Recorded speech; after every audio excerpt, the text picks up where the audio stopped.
My wife lied about the day of our flight. So I missed our trip to Hawaii. How I got my revenge. Have you ever trusted someone so deeply, only to find out they've been lying to your face? I'll never forget the moment I stood in that airport, staring at my phone in disbelief. My wife. She'd left without me. Just like that. The trip we planned together turned into the betrayal of a lifetime. What happened next changed everything. You're not going to believe how this story ends. I remember it like it was yesterday. I stood there, right in the middle of Dallas International Airport, suitcase in hand, ready to board the flight that was supposed to take my wife and me on a long-awaited trip to Hawaii. The air smelled faintly of coffee and cleaning detergent, and the hum of announcements echoed overhead as families and business travelers hurried past. It was a day we'd been planning for months, the kind of vacation we both said we desperately needed. But as I glanced down at my watch, the realization began to hit me. Something was wrong. Something was very wrong. The plane should have been boarding by now. I should have seen her there, standing beside me, chatting excitedly about the itinerary she'd so carefully organized. Instead, there was no sign of Samantha. My stomach tightened, and I reached for my phone, scrolling quickly through our text messages. Flight 2:00 p.m., Saturday. Don't be late. The words jumped off the screen, clear as day. But the date on my phone said Saturday, and the clock said it was only noon. There was no way I was late. I double-checked everything, our confirmation emails, the reservation details, and it all lined up. So where was she? That's when my phone buzzed. It was her name on the screen. For a brief moment, relief washed over me. She must be running late, too, I thought. Maybe she's just parking the car. But the moment I heard her voice, that syrupy sweet tone she always used when she was trying to soften a blow, I knew something was off. "Why didn't you come to the airport yesterday, sweetie?" she said. I could barely process the words. Yesterday? What was she talking about? The flight was today. I knew it was today. My heart began to race. I opened my mouth to respond, but no sound came out. The ground felt unsteady beneath my feet, and my vision blurred for a moment. I took a deep breath and checked the messages again, the ones we'd exchanged before the trip. There it was, in black and white, Saturday at 2:00 p.m. I wasn't crazy. I hadn't misread it. I tried to explain this to her, but she just kept insisting that I'd gotten the date wrong. "I don't understand," I stammered. "We planned this together. You sent me the itinerary. The flight's today. I'm here now, at the airport, right where I'm supposed to be." She sighed, her voice calm, almost detached. "I told you, Ethan, the flight was yesterday. You must have gotten the dates mixed up." There was no hint of anger or urgency in her tone, just a cool, matter-of-fact delivery that made my blood run cold. I tried to argue, to explain again, but she just repeated herself, as if I were a child who couldn't follow simple instructions. My chest tightened, and a sinking feeling settled in my stomach. That's when it hit me. She had done this on purpose. She had lied. Samantha, the woman I had spent 6 years building a life with, had deliberately misled me about the date of our flight. She had left me behind, and now, she was standing on some sunny beach, sipping a Mai Tai, acting as though this was all just a minor misunderstanding. I couldn't breathe. My hands were trembling as I lowered the phone, her voice still ringing in my ears. Families bustled around me, children laughing, couples arguing over where to eat, and all I could feel was the crushing weight of betrayal. I'd been left out, discarded, forgotten, and worst of all, I'd trusted her. How could I have missed the signs? I shuffled to a nearby bench and sat down, my suitcase at my feet, feeling as if the walls were closing in around me. I thought about all the times I'd worked late, skipped out on hobbies, canceled plans with friends all so we could afford trips like this. So we could have the lifestyle Samantha always said she wanted. I thought about the sacrifices I'd made to make her happy, to keep our marriage strong. And now, here I was, alone in the middle of an airport, with a one-way ticket to nowhere, and a pit in my stomach so deep it felt like I'd never crawl out. The pain was sharp, but underneath it was a slow-burning anger that I couldn't ignore. She had taken something from me. Something more than just a seat on that plane. She'd taken my trust, my confidence, and my faith in what we had built together. And she'd done it so casually, so easily, as if it meant nothing to her. The thought of it made my skin crawl. I pulled my phone out again and scrolled through the photos on my camera roll, looking at pictures from happier times. Our anniversary dinner, the day we adopted our dog, our first trip to the mountains. All of it felt like someone else's life. Like it belonged to a stranger. I had been so blind. I had convinced myself that her little quirks, the way she always insisted on handling the travel plans, the way she always seemed to have a reason why she couldn't meet me halfway on decisions, were just her way of showing she cared. But now I saw them for what they were: control. Manipulation. Samantha had always been the one calling the shots, and I had let her. I had handed her the reins because I thought it would make her happy, thought it would make her love me more. But now, sitting on that cold bench, surrounded by the bustle of strangers, I realized the truth. She didn't love me, not the way I had loved her. If she had, she wouldn't have left me standing there like an idiot, clinging to a suitcase full of hopes that had already flown away without me. I clenched my fists, staring at the ground as the noise of the airport swirled around me. I knew I had to get up. I knew I couldn't sit there forever, wallowing in what she had done. But the thought of going home, walking back into that house where everything reminded me of her, was almost unbearable. I took a deep breath, forcing myself to think clearly. I couldn't change what had happened. I couldn't go back in time and force her to be the person I needed her to be. But I could do something else. I could take back my power. I could refuse to let this betrayal define me. I didn't know exactly what I was going to do yet.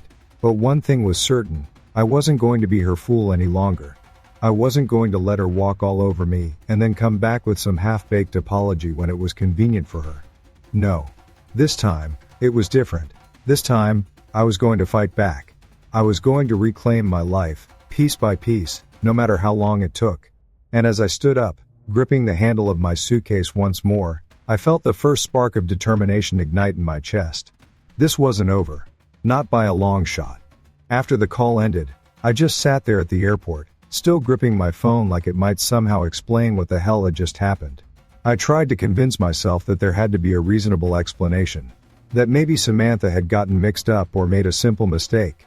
But the more I thought about it, the less sense it made. Samantha wasn't the type to forget details. She was always meticulous, always in control of our plans. If she said we were flying out on Saturday, it was written in stone. So why was she insisting that the flight had been the day before? Why was she acting so calm, so unconcerned, as if this wasn't a big deal? A deep, uncomfortable suspicion started creeping into my mind. One I didn't want to entertain but couldn't shake. Maybe it wasn't a mistake. Maybe she had planned this. But why would she do that? Why would she lie to me about something as important as our trip to Hawaii?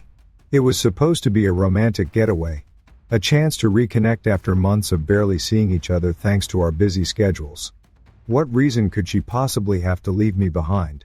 I tried calling her back, but she didn't answer. I left a message, trying to keep my voice steady, trying not to sound as frantic as I felt. Samantha, it's me. I'm still at the airport, and I really need to talk to you. I don't understand what's going on. Please call me back. I hung up and waited. And waited. But she didn't call. Instead, I got another text. Enjoy the time off, it said. No apology, no explanation, just a dismissive, almost flippant remark that sent a jolt of anger through my chest. Enjoy the time off? What the hell was that supposed to mean? My mind started racing. Could it really be that simple? She just didn't want me there. But why? What was she doing in Hawaii without me?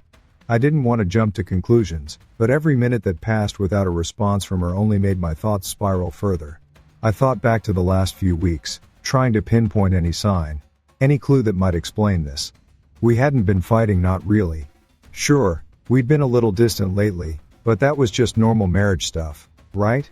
Work had been crazy for both of us, and we'd been planning this trip to get away from all that stress. At least, that's what I'd thought. But now, sitting here alone in this bustling airport, I started wondering if I'd been blind to something bigger. Had she been pulling away from me all this time, and I just hadn't noticed? Had she been hiding something behind my back?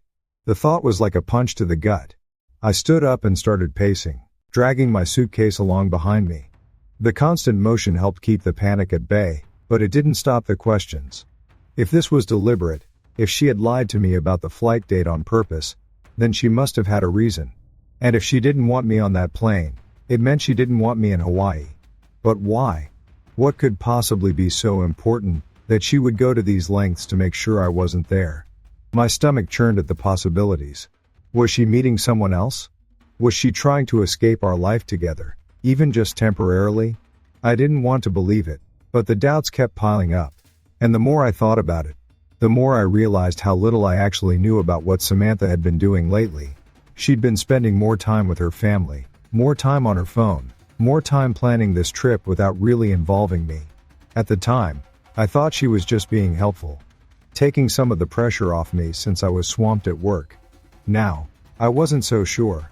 Now, it felt like she'd been keeping me out of the loop on purpose. I tried to tell myself to calm down, to stop assuming the worst until I had more information. But how was I supposed to get that information when she wasn't answering my calls? When she was already on the other side of the country? I felt powerless, stuck in this limbo where all I could do was wait and wonder. I pulled out my phone again and opened our text conversation, scrolling back through the messages we'd exchanged in the weeks leading up to the trip. Everything seemed normal at first: small talk, reminders about packing, double-checking the itinerary. But then I noticed something odd. In one of her earlier messages, she'd said, "Don't forget to print your boarding pass for Saturday." But in another, sent just a day later, she'd said, "I'll take care of the boarding passes. Just meet me at the gate." At the time, I hadn't thought much of it. I'd assumed she was just trying to be helpful. But now it looked suspicious. Why would she tell me to print my boarding pass one day, then insist on handling it herself the next? Was she trying to keep me from seeing the actual flight details? The more I dug, the more inconsistencies I found. They weren't huge, glaring red flags, just little things that didn't quite add up. Like how she'd been so insistent that I let her handle all the hotel reservations. Or how she'd told me not to worry about our rental car, even though I'd always been the one to handle that kind of thing on past trips. At the time, I'd chalked it up to her wanting to take the reins, to make the trip special for us. But now it felt like she'd been setting the stage for this moment, like she'd been carefully maneuvering me out of the picture. And if that was true, then I couldn't help but wonder, had this been the plan all along? Had she ever really intended for me to come on this trip? I felt a sudden rush of anger, hot and sharp, cutting through the confusion and hurt. I thought about all the times I'd trusted her, all the times I'd let her take the lead because I thought she had our best interests at heart. I thought about the sacrifices I'd made to make this trip possible, working late nights, skipping weekends, saving every spare penny so we could afford to spend a week in paradise. And now, she was there without me.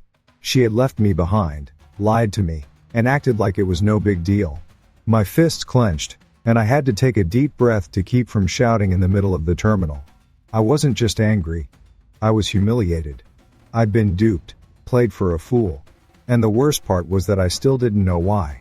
I found myself walking toward the airline counter, the idea forming in my mind before I could fully think it through.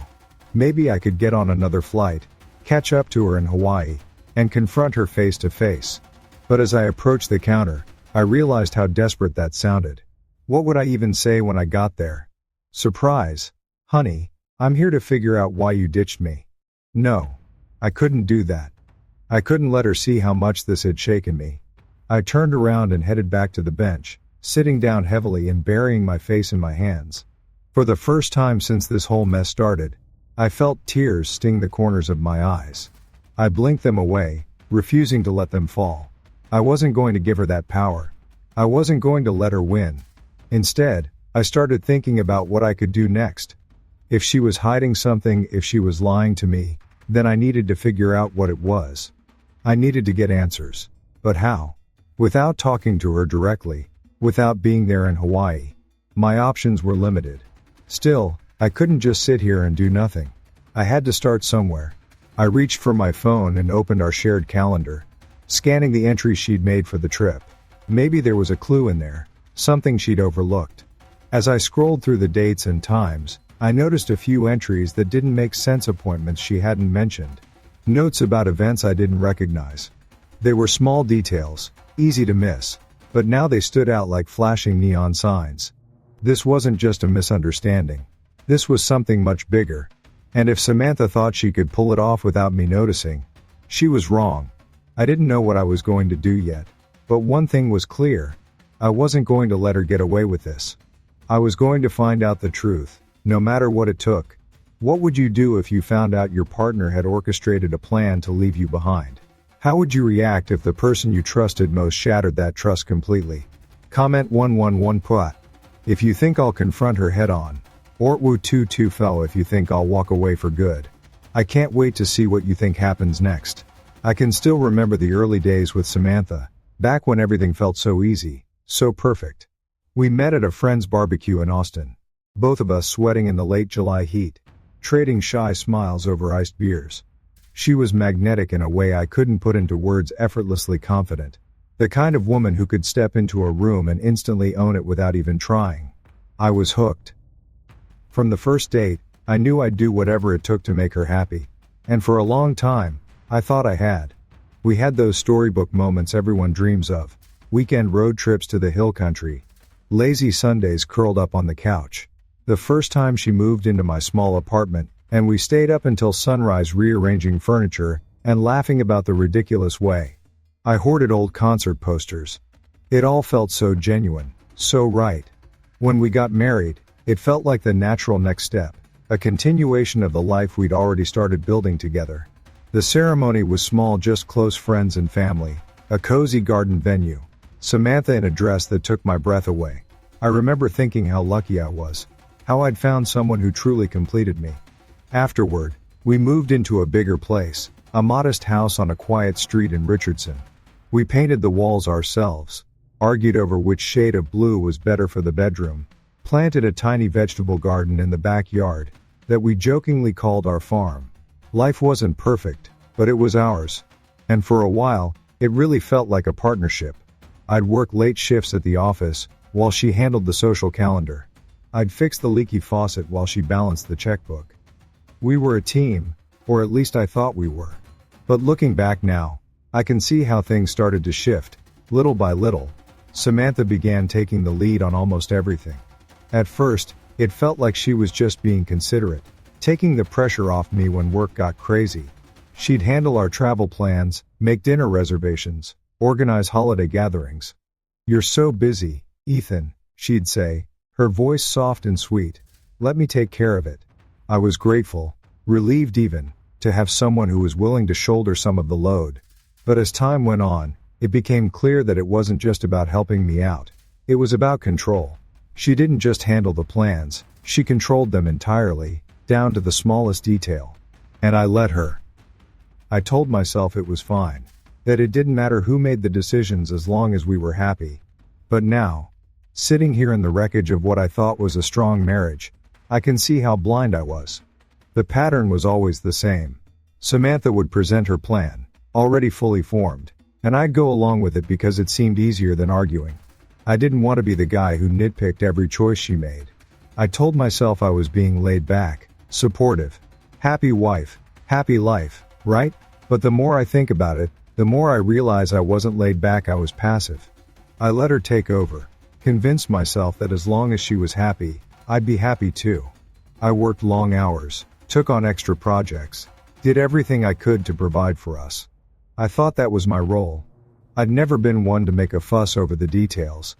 If Samantha wanted a luxury resort instead of a cabin, I'd make it happen. If she wanted a new dining set, or a designer bag, I'd figure out a way to pay for it. I thought I was being a good husband. Thought I was giving her the life she deserved. But the truth is, I was just giving her control. And she took it. God, did she take it. It wasn't always dramatic or obvious. In fact, most of the time, it was subtle. She'd frame her decisions as favors to me, as if she were doing me a kindness by taking charge. "Don't worry about it, Ethan," she'd say. "You've got enough on your plate." I'd thank her, appreciate her, and never question why I never had a say in the first place. Over time, I stopped even noticing. I just assumed this was how our marriage worked, that she was the planner, and I was the provider. And as long as I kept my head down, worked hard, and gave her what she wanted, we'd be fine. But sitting here now, after everything that's happened, I feel like a fool for not seeing it sooner. The signs were there all along. The way she always had the final word on every decision, no matter how small. The way she brushed off my suggestions, making me feel like I didn't know what I was talking about. The way she subtly rewrote the story of our marriage, making herself the hero and me the guy who was just along for the ride. What hurts the most isn't just the lying or the manipulation. It's realizing that I let it happen. I gave her the power. I handed it to her on a silver platter, convincing myself that it was easier this way. That as long as she was happy, nothing else mattered. And now, I'm left wondering if she ever really loved me at all, or if I was just a convenient source of income and stability. It's a crushing thought, one that keeps me awake at night, staring at the ceiling and replaying every moment in my head. I keep thinking about all the times I should have spoken up, all the times I should have pushed back and asserted myself. But I didn't. I stayed quiet. I stayed small. And now, I'm paying the price. I've started to question everything. Was there ever a moment when Samantha truly saw me as an equal, as a partner? Or was I always just a means to an end? I think about the little sacrifices I made, the things I gave up to keep our life running smoothly. I stopped taking those weekend fishing trips with my buddies, because Samantha said we needed to save money for our next vacation. I passed up opportunities at work to spend more time at home, only to realize she was filling that time with her own plans. I told myself it was worth it, because we were building something together. But now, it feels like I was building something for her, while she was building something entirely different for herself. It's a bitter pill to swallow, knowing that the person you trusted most was quietly pulling the strings all along. I want to be angry, and I am. But there's also this deep sadness I can't shake. I feel like I've lost more than just a wife. I've lost the version of myself I thought I was. I thought I was a good husband, a reliable partner, someone Samantha could count on. But now, I'm not so sure. Maybe I was just a bystander in my own marriage, too afraid or too distracted to see what was really going on. Maybe I was never as important to her as she was to me. And maybe, just maybe, she's been planning her escape all along. After the shock of that missed flight, I couldn't shake the sense that everything I thought I knew about my marriage was a lie. For days, I felt like I was stumbling around in a fog, trying to make sense of it all. It was as if someone had pulled back the curtain on a magic show. And now I could see all the strings and pulleys that had been there all along. Every conversation I replayed in my head, every seemingly innocent comment or casual decision Samantha made, felt different. I could hear things in her voice that I hadn't picked up on before, little hints of condescension. Moments when she brushed aside my questions with a dismissive "don't worry about it." Those words, once reassuring, now felt like a slap in the face. I started to see a pattern I had been too blind or maybe too naive to notice. It wasn't just that she lied about the flight. That was just the culmination, the breaking point that forced me to wake up. The truth was, she'd been manipulating me for years. And the worst part? I'd let her. Samantha was always charming. It's one of the things that drew me to her in the first place. She could talk her way out of a speeding ticket or into an exclusive dinner reservation without breaking a sweat. I used to think it was impressive, a sign of how resourceful she was. But now, that same charm felt more like a weapon. I realized how often she used it on me. When I wanted to buy a smaller house, so we'd have more breathing room in our budget, she convinced me that a bigger place would be better for entertaining, flashing that smile that made me feel like I was being unreasonable for even suggesting otherwise. When I mentioned wanting to save for our future, instead of splurging on another luxury vacation, she'd laugh and say, "You work so hard, Ethan. Don't you think we deserve this?" I'd always cave. Every single time, I started to think back to how our arguments usually played out. They weren't shouting matches or dramatic fights. They were calm, measured discussions where I'd end up agreeing with her before I even realized what had happened. She had this way of making me feel guilty for pushing back, as if I was being selfish or short-sighted for not trusting her judgment. "You don't need to stress about the details," she'd say. "Just let me handle it. I know what's best." And I believed her. I believed she had my best interests at heart. Looking back now, I can see how she set the stage for what happened at the airport. She didn't just manipulate me into going along with her plans. She conditioned me to trust her completely, to never question her decisions. That trust made it easy for her to pull the rug out from under me when it suited her. It wasn't just about one missed flight. It was about the slow erosion of my voice in our relationship. Samantha didn't just take control. She made me believe that giving it to her was my idea. The realization hit me in waves. I'd be in the middle of a work meeting, barely paying attention, because my mind was racing with memories of times she'd steered me away from something I wanted, or convinced me that her way was the only way. I'd be driving home, and suddenly remember the time she dismissed my idea for a weekend trip to the mountains, saying the resort she picked out would be much more relaxing. She'd said it so confidently, so kindly, that I felt foolish for even suggesting the alternative. At the time, it didn't feel like manipulation, it felt like compromise. But now I could see how those moments piled up, how they stripped away my ability to make decisions for myself. And the more I thought about it, the angrier I got. How had I not seen this before? How had I let her wrap me around her finger like that? The hardest part was admitting to myself that I'd ignored the signs. Deep down, I think I always knew something wasn't quite right. There were moments when I'd catch a glimpse of that controlling streak, moments when her charm felt a little too smooth, her words a little too rehearsed. But I pushed those thoughts aside because I didn't want to believe them. I wanted to believe we were happy. I wanted to believe I was doing the right thing by supporting her, by trusting her, by letting her take the lead. I thought that's what a good husband did. But now, I felt like a fool. I'd been so busy trying to keep her happy that I never stopped to ask if I was happy, too. And when I did, the answer was a resounding no. I kept coming back to that moment at the airport, standing there with my suitcase in hand, trying to call her, feeling the ground shift beneath my feet. That moment wasn't just about a missed flight. It was a wake-up call. It was the point where I finally saw the cracks in the foundation, where I realized that the partnership I thought we had was never real. Samantha had been steering the ship alone for years, and I was just a passenger, paying for the journey and going wherever she wanted to go. I used to think that was fine, that as long as she was happy, it didn't matter. But now I saw the truth. I wasn't just a passenger, I was the fuel, the one keeping everything running while she called all the shots. And when she decided she didn't need me anymore, she left me behind without a second thought. The anger and hurt mixed with something else. Something I hadn't felt in a long time. Clarity. I didn't have all the answers yet. I didn't know exactly what I was going to do. But I knew one thing for sure. I wasn't going to let this happen again. I wasn't going to let her keep controlling my life, keep making me feel like my thoughts and feelings didn't matter. For the first time in years, I felt a spark of determination. I'd let Samantha take the lead for too long, and now it was time to take it back. It was time to figure out who I was without her voice in my head, without her decisions guiding my every step. I didn't know what the future held, but one thing was clear, it was my future. Not hers. Mine. As the days wore on, I couldn't stop replaying that moment in the airport. It was like a movie reel stuck on a loop, each scene sharpening the realization of just how much control Samantha had taken over my life.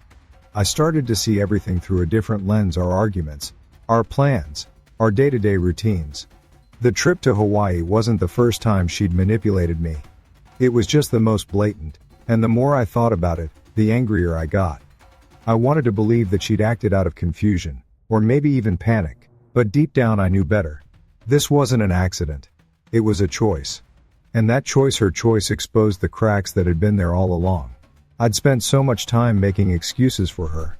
Every time she took over a decision, every time she dismissed my input with that charming smile and a quick, "Don't worry, I've got it," I convinced myself it was just her way of helping.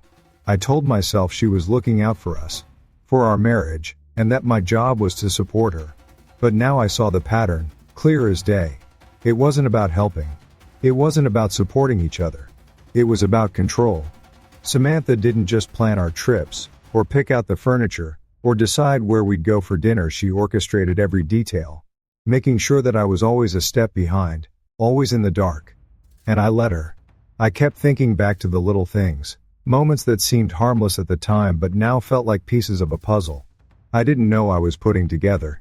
Like when I suggested a weekend camping trip, and she immediately shot it down. "Camping? You'll hate it," she said, laughing like the idea was ridiculous. "Besides, I found this great lodge. You'll love it." At the time, I shrugged it off. Why argue over something so small? But now I could see how often she'd done that: reframed my ideas, turned them into jokes, and then replaced them with her own plans. She made it seem effortless, like it was all for my benefit. But in reality, she was just steering me wherever she wanted me to go. What hit me the hardest, though, was realizing how much I'd changed because of it. I used to be confident, the guy who made decisions without second-guessing himself. But somewhere along the way, I lost that part of me. I stopped speaking up, stopped pushing back, because it always felt easier to go along with whatever Samantha wanted. I didn't even notice it happening. It was gradual, like a slow leak that you only realize is a problem when the ceiling starts to cave in. By the time I recognized what was happening, I barely recognized myself. I was just going through the motions, working long hours to keep up with her lifestyle, agreeing to her plans without even thinking, because that's what I thought a good husband was supposed to do. But now I see that I wasn't being a good husband, I was being a doormat. I was so focused on making her happy that I didn't notice how miserable I was becoming. The more I thought about it, the more I realized how much I'd given up over the years. It wasn't just the camping trip, or the house I wanted to buy, or the vacations I never got to plan. It was my sense of self. I used to have hobbies, friends, interests outside of our marriage. I used to have a say in my own life. But bit by bit, Samantha's control chipped away at all of that. She'd suggest I skip poker night, because we had a date night planned then. That date night would turn into her dragging me to some work function or family event I didn't want to attend. She'd offer to handle my schedule so I could relax. But that just meant she made all the decisions without asking me. It was always framed as her doing me a favor, but now I see it for what it was. Her making sure I didn't have the time or energy to push back. It's a strange feeling, waking up to the realization that you've been a passenger in your own life. At first, I was angry at her. Furious, even. But then that anger started to shift. I wasn't just mad at Samantha, I was mad at myself. How did I let it get this far? Why didn't I speak up sooner? I spent so much time blaming her for taking control. But the truth is, I handed it to her. I thought I was being easygoing, flexible, a team player. But I wasn't. I was avoiding conflict. I was afraid to stand my ground. And that's on me. Once I saw that, I knew I had to start making changes. It wasn't about winning her back or proving her wrong. It was about finding myself again, reclaiming the parts of me that I'd let slip away. I started small, taking back control of my finances, saying no to things I didn't want to do, even if it meant upsetting her. It was uncomfortable at first. Every time I pushed back, I braced myself for an argument. But something surprising happened. Samantha didn't fight me. She didn't even seem to notice. That's when it hit me. She never needed to argue, because I always gave in before it got that far. I'd trained myself to anticipate her reactions, to avoid conflict at all costs. But now that I was standing firm, there was nothing for her to push against. It wasn't easy. There were nights when I lay awake, staring at the ceiling, wondering if I was overreacting, if I was being too harsh. I'd think about all the good times we had, the laughs, the quiet moments when everything felt right. I didn't want to throw that away. But then I'd remember that feeling at the airport, the humiliation, the betrayal, and it would steal my resolve. I couldn't go back to the way things were. I couldn't keep living like this, constantly second-guessing myself, constantly giving up pieces of who I was just to keep the peace. I deserved better. I deserved a life where my voice mattered, where my choices meant something. And I knew I'd never have that if I stayed on the path I was on. The hardest part was realizing that it wasn't just about Samantha.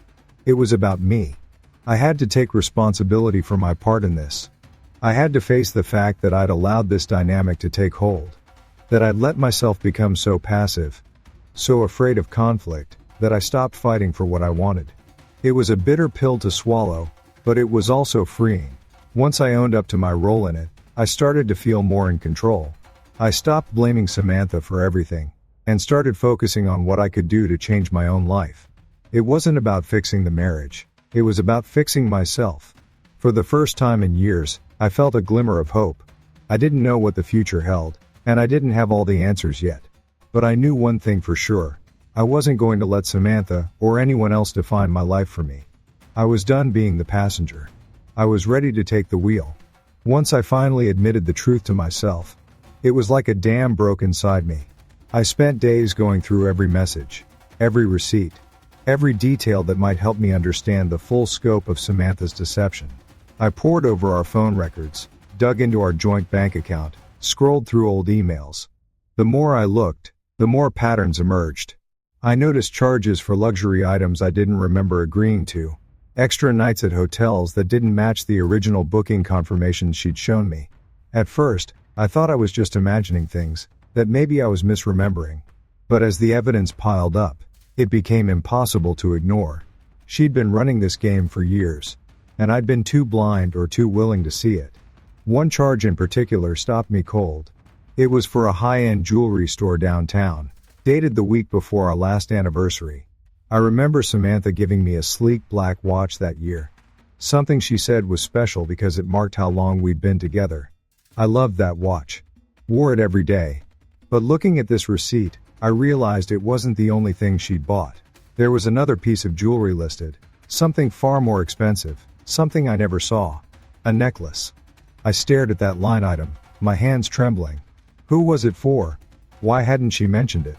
My mind went to the worst places, conjuring up images of her meeting someone else, giving them gifts bought with my money. I felt sick to my stomach, but I knew I couldn't jump to conclusions. I needed more proof. I needed something concrete. So I kept digging. I checked the calendar on her email account, something I hadn't done in years because I trusted her to keep track of our schedule. I found appointments I didn't recognize, entries marked as lunch with A, or meeting downtown on days I thought she'd been home. My pulse quickened. I clicked on the entries, looking for details, but they were vague, almost intentionally so. It felt like she'd been covering her tracks, but not well enough. I wanted to confront her right then and there, to demand an explanation, but she was still in Hawaii. I had to wait, and waiting felt like torture. Every hour that passed was another hour for my thoughts to spiral, for my anger to build. I tried to focus on work, on anything else, but I couldn't. My mind kept going back to that calendar, that receipt, that necklace. I wanted answers. The turning point came one night when I was sitting in our living room, staring at the stack of financial records I'd printed out. I noticed something I hadn't seen before, a pattern in the withdrawals. Every few weeks, usually on the same day, she'd take out a few $100s in cash. I couldn't remember her ever mentioning needing that much cash for anything. We rarely used cash at all. Most of our purchases were done online or with a credit card. The consistency of it was what struck me. It wasn't random. It wasn't occasional. It was like clockwork. I felt a chill run down my spine. This wasn't just careless spending. This was deliberate. But deliberate for what? I thought about the last few times she'd asked me to work late, or pick up an extra shift. She always framed it as a way to get ahead, to save for something special. If we can just buckle down for a couple of months, she'd say, we can take that big trip we've been talking about. But now it felt like a lie. Now it felt like she was pushing me to work harder, so she could have more freedom, more money, more control. And I'd done it. I'd worked those extra hours, put in the overtime, thinking I was building a future for us. Meanwhile, she was building something else entirely. I remember the first time I saw her text with someone I didn't recognize. I wasn't snooping. Her phone was on the kitchen counter, and a message popped up while I was cooking dinner. Hope you can make it this weekend. It read, with a name I didn't know. My heart stopped. I stood there, staring at the screen, my mind racing. Who was this person? What weekend? When she walked into the room, I played it cool, handed her the phone, and said, "You got a message." I watched her face as she read it. She didn't react, didn't even blink. "Oh, just a work thing," she said casually, setting the phone down. But I knew her well enough to catch the flicker of something in her eyes. Was it guilt? Nervousness? I couldn't be sure, but it was enough to plant the seed of doubt. That seed had now grown into a full-blown forest, and I was lost in it. I tried to remember if there had been other messages, other names I didn't recognize. But my memory was blurry. I couldn't trust my own recollection. What I needed was hard evidence, something undeniable. The problem was, I didn't know where to start. I wasn't a private investigator. I was just a guy who worked long hours and tried to make his marriage work. I didn't have the skills or the experience to dig into someone's personal life. But I couldn't let it go. I couldn't sit back and wait for Samantha to come home, smiling, pretending like everything was fine. I needed to know the truth before that happened. I needed to be prepared. I thought about hiring someone, a professional who could follow the trail and find out what she'd been doing. But the idea made me uncomfortable. This was my wife, at least. She used to be the woman I trusted more than anyone else in the world. How did it come to this? How did I get to a point where I was considering hiring a stranger to spy on her? The thought made my stomach turn. But at the same time, what other option did I have? If I confronted her without solid proof, she'd deny everything, turn it back on me, make me feel like I was the one who'd done something wrong. I knew her well enough to know that much. She was good at twisting the narrative, good at making me doubt myself. If I wanted the truth, I had to have facts, something she couldn't explain away. In the end, I decided to keep digging on my own, at least for a little while longer. I wasn't sure what I was looking for, but I knew I hadn't found it yet. I went through every folder on her laptop, every note on her phone. I felt like a criminal, like I was breaking some unspoken rule. But then I'd think about the flight she left me behind on, the necklace she never gave me, the mysterious lunch meetings and cash withdrawals, and my guilt evaporated. If she'd been lying to me for years, why should I feel guilty for uncovering the truth? I didn't think it would go down the way it did. I had envisioned a controlled confrontation, one where I laid out the evidence, let her squirm under the weight of it, and walked away with my dignity intact. But when the moment came, it wasn't anything like that. Samantha had returned from Hawaii looking as poised as ever. She came through the front door with that familiar smile, a fake chirp in her voice as she said, "Honey, I'm home," as if she hadn't just spent the past week with her lover. She set her bags down in the entryway, and for a brief second, I froze. I don't know why, but seeing her like that, calm, confident, utterly unbothered, made my blood boil. All those days I'd spent digging through our life, uncovering the lies, the manipulation, the betrayal, came crashing down on me all at once. I couldn't hold it in anymore. "What do you have to say for yourself?" I demanded, my voice louder than I intended. She turned to me, eyebrows raised, pretending not to know what I was talking about. "What do you mean?" she asked, tilting her head slightly, as if she were genuinely confused. It was infuriating. The audacity she had to play dumb after everything she'd done. I pulled out my phone and opened the photo I'd saved, the one of her lounging by the pool with her lover, laughing, enjoying the trip I paid for. I held it out to her, my hand shaking with anger. "You want to explain this?" I said, my voice breaking despite my effort to stay composed. For a split second, her expression faltered. I saw it, the guilt, the fear, but it vanished as quickly as it appeared. She crossed her arms and said, "Ethan, it's not what it looks like." My jaw clenched so hard it hurt. "Not what it looks like?" I repeated, my voice rising. "You lied to me about the flight. You left me behind. And you've been spending my money on this?" I gestured wildly, unable to find the words. The emotions, anger, hurt, humiliation, were too overwhelming. I wanted her to admit it. I wanted her to say, "Yes, I did it. I'm sorry." But instead, she doubled down. "Ethan, you're overreacting," she said, her tone calm, almost dismissive. "I didn't plan it this way. I thought you'd meet me there. I don't know how the dates got mixed up." She was lying. I knew she was lying. I could see it in her eyes, hear it in the carefully measured way she spoke. But it was more than just the lies. It was the way she acted, like I was the unreasonable one. Like I was blowing things out of proportion. As if I didn't have every right to be furious, to demand answers. "Do you think I'm stupid?" I asked, my voice trembling.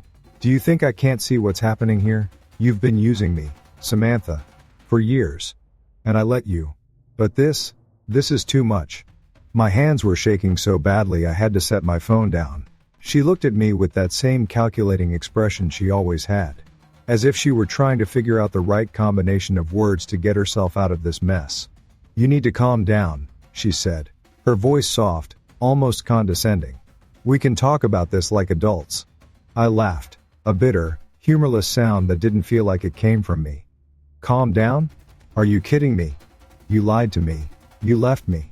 And now you're telling me to calm down?" I took a step closer, not to intimidate her, but because I couldn't keep still. My anger was a living thing, coursing through me, demanding release. "Do you have any idea what this feels like?" I said, my voice raw. I trusted you. I gave you everything, my time, my money, my love. And you threw it all away. For what? For him. I didn't even know who him was. I didn't care. All I knew was that he had been there when I wasn't. That she had chosen him over me. She sighed, her expression shifting to one of exasperation. Ethan, I made a mistake, she said, her voice still maddeningly calm. But you're blowing it way out of proportion. Can't we just talk about this? Talk about what? I snapped. You don't even admit what you've done. You're still trying to act like this is all just a big misunderstanding. It's not. It's not, Samantha. I felt like I was shouting into a void, like no matter what I said, she wasn't going to give me the acknowledgement I needed. She wasn't going to say she was sorry. She wasn't going to admit she was wrong. I don't know what I expected. Maybe some part of me still hoped she'd break down, confess everything, and beg for my forgiveness. Maybe I wanted to see some sign of remorse, something to prove that she wasn't the cold, calculating person I was starting to think she was. But she just stood there, arms crossed, her face a mask of calm. It made me feel small, like my anger and my pain didn't matter. Like I was just a hurdle she had to get past, so she could keep living her life the way she wanted. Do you even care? I asked, my voice quieter now. Do you even feel bad about what you've done? She hesitated, and for a moment I thought I saw a flicker of something, guilt, maybe, or regret. But then she shook her head. Of course I care, she said, but her tone was flat, empty. I care about us, Ethan. I care about making things right. I stared at her, trying to read her expression, trying to find some sign that she meant it. But all I saw was someone who was trying to avoid consequences. Someone who wanted me to forgive and forget so she could keep her comfortable life. It was in that moment that I realized something important. I couldn't fix this. No matter what she said or did, I couldn't change what had happened. I couldn't undo the betrayal. And I couldn't go back to being the person I was before. You care about us? I said, shaking my head. If you cared about us, you wouldn't have lied to me. You wouldn't have left me behind. You wouldn't have. My voice broke, and I took a deep breath to steady myself. You wouldn't have done any of this. But you did. And that tells me everything I need to know. She opened her mouth to respond, but I didn't want to hear it. I turned away, my chest heaving, my fists clenched. I couldn't look at her. I couldn't stand there and listen to her try to justify what she'd done. I'm done, Samantha, I said, my voice low but firm. I'm done trying to make this work. I'm done being the one who always gives in. You made your choice, and now I'm making mine. I walked out of the room, leaving her standing there, and for the first time in a long time, I felt like I had control over my own life again. In the days after our confrontation, Samantha and I existed in a kind of unspoken stalemate. She stayed in the house, but we barely spoke. Each time I walked into the room, she'd glance up from her phone, give me that cautious look like she was waiting for me to start yelling again. But I didn't. I couldn't. I felt drained. I didn't even know what I was supposed to say to her anymore. She'd already shown me who she was, and no matter how much I wanted to believe her initial excuses, her explanations, I just couldn't. Every time I tried to convince myself that maybe I was overreacting, that maybe we could move past this, my brain would loop back to that damn photo. Her smile, his hand on her shoulder. I couldn't unsee it. I couldn't forget the way she looked so happy. Happier than I'd seen her in years. And it gutted me. Even when she did try to talk, I found myself pulling away. Ethan. I was just going to run to the store, she'd say, and I'd nod, not even looking up. I'd hear the door close, the sound of her car pulling out of the driveway, and I'd sit there, staring at the wall. I used to know exactly how I felt about her. I used to know how to describe her to other people. My wife, smart, beautiful, ambitious, a little bossy but always well-meaning. Now I didn't have the words. Every time I thought about her, it was like I was looking at a stranger. Someone I thought I knew but never really did. How do you reconcile that? How do you keep going when you realize you've been living a lie? I think the worst part was the silence. I used to crave a quiet house after a long day at work, just the two of us sitting on the couch. Her reading a book, me flipping through the channels.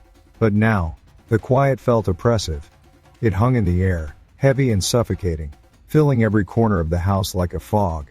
I kept expecting her to break it, to say something, anything to make me believe she cared. But she didn't. She'd go about her day, running errands, making phone calls, all while avoiding me like I was a ghost. And maybe I was. Maybe that's what I had become. A shell of the man I used to be, wandering through a house that no longer felt like home. Living with a wife who no longer felt like a partner. One afternoon, I tried to work up the nerve to confront her again. I told myself I'd get it all out this time, every fear, every suspicion, every gut-wrenching realization I'd had over the past few weeks. I sat at the kitchen table, waiting for her to come home, rehearsing what I would say. How could you do this to me? To us? I deserve the truth. But when she finally walked in, I couldn't get the words out. I just watched her set down her purse, kick off her shoes, and head to the fridge. She poured herself a glass of water, glancing at me out of the corner of her eye. And I froze. I felt like a coward, sitting there in silence, but no matter how much I wanted to start that conversation, something stopped me. I didn't trust her answers. I didn't trust her. What was the point of asking questions, if I already knew I wouldn't believe what she said? So I sat there, watching her move around the kitchen like nothing had happened. Like we were just two normal people living a normal life. She never said a word. Neither did I.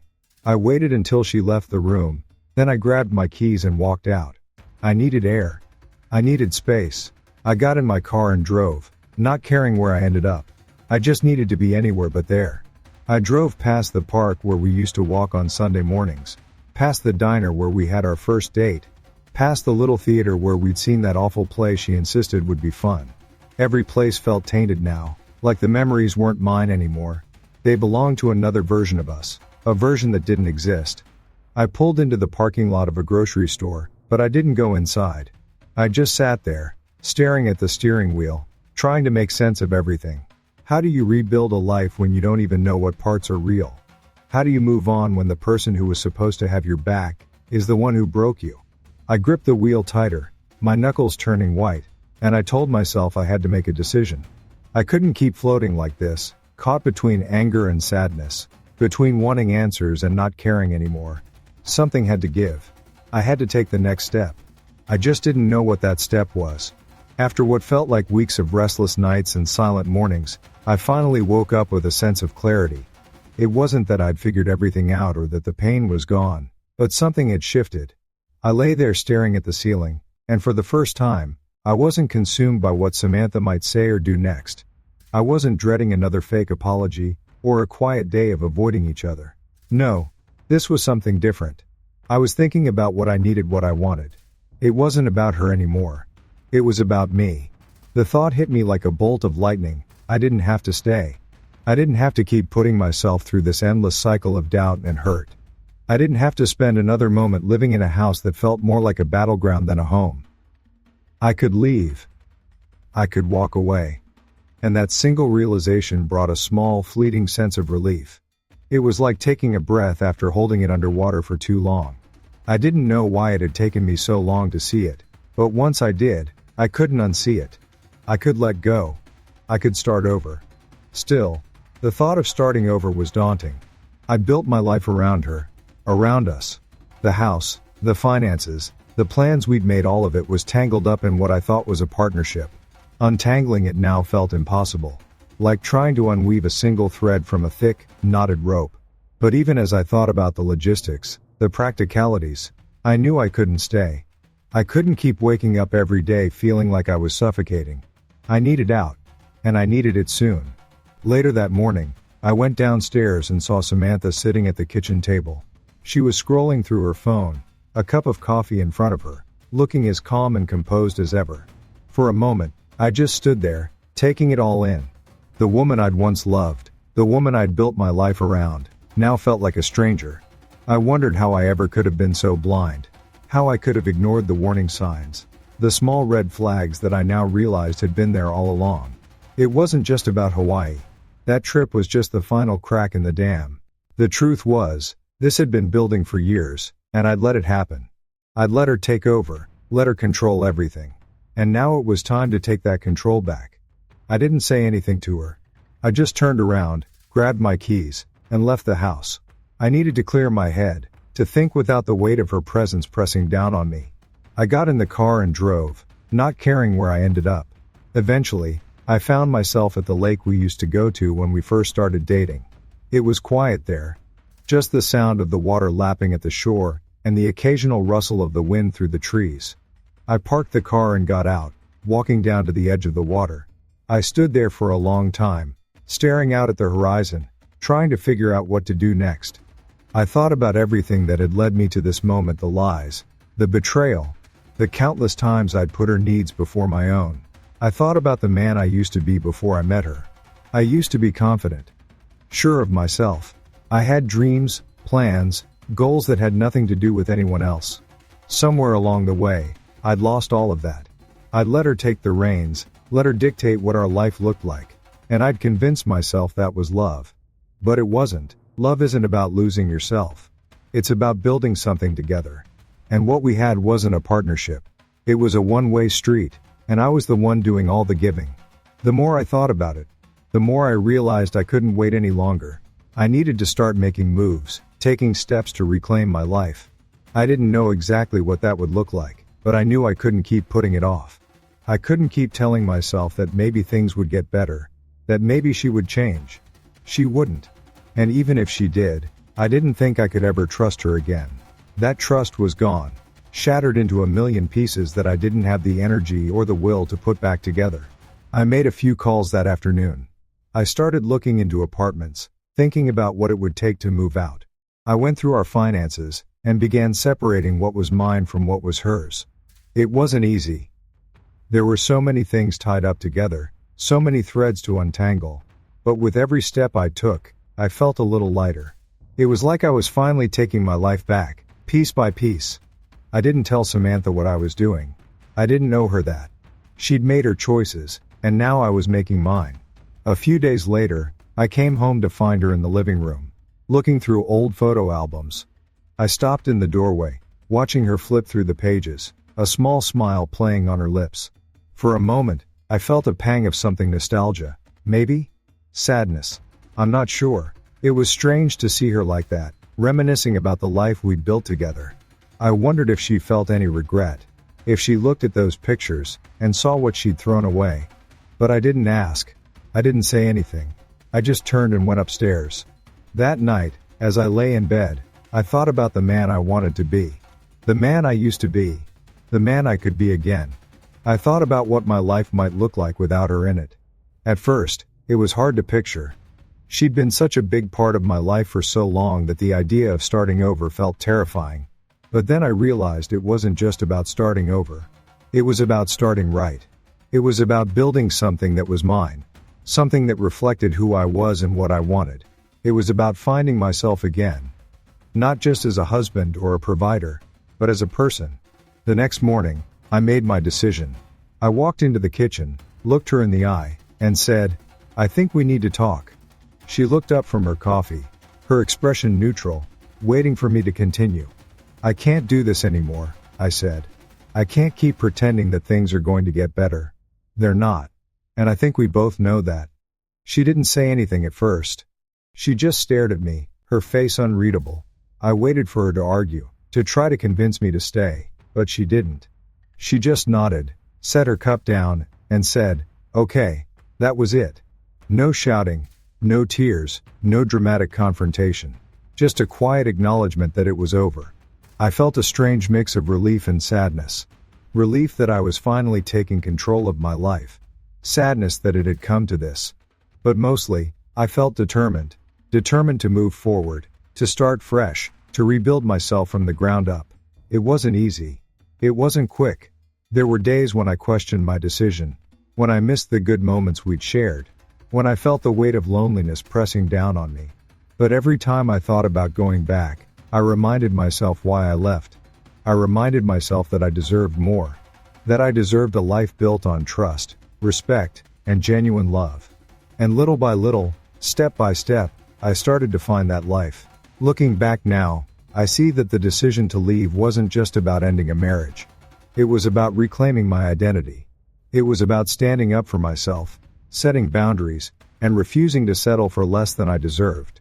It was a painful, messy, and difficult journey, but it was worth it. Because now, for the first time in years, I feel free. I feel like myself again. And that's something no one can take away from me. And just like that, the tables were turned.